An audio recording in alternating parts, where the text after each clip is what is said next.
Some UNO students are taking their passion for flight to new heights by joining the Mavericks flight team. Yeah, the team attended its 16th consecutive National Safety and Flight Evaluation competition, and it took home multiple awards, including Head Coach of the Year. KETV News Watch 7's Pete Cudahy learns what makes the team special.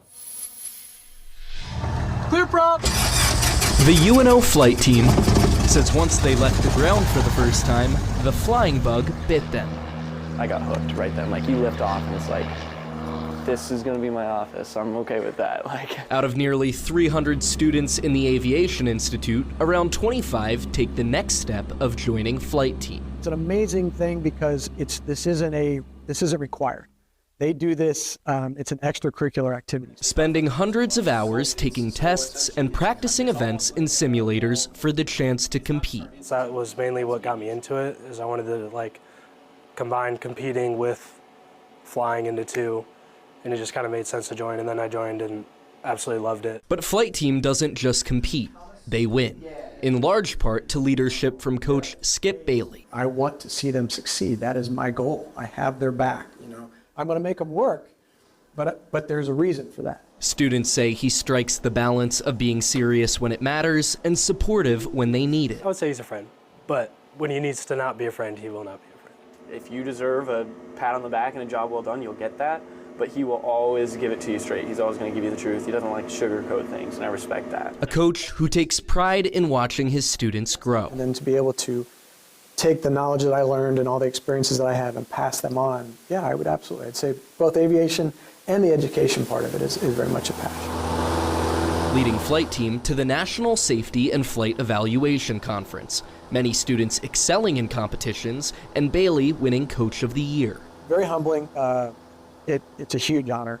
I had no idea, completely unexpected. I decided to meet with the Flying Mavs to find out what it takes for a flight team to win.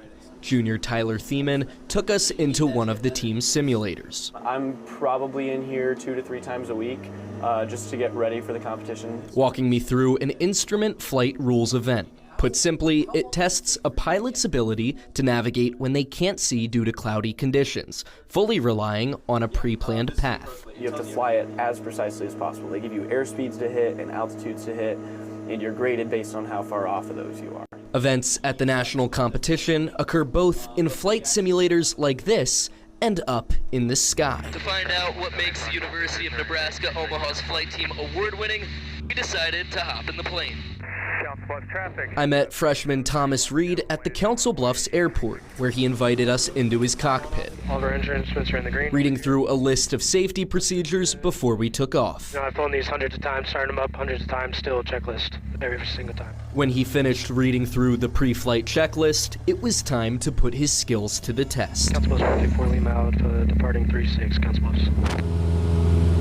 Reed soared us into the sky. He took us through a competition event called a Power Off 180. A maneuver where you cut the engine mid-flight and land the plane with no power, simulating an engine failure.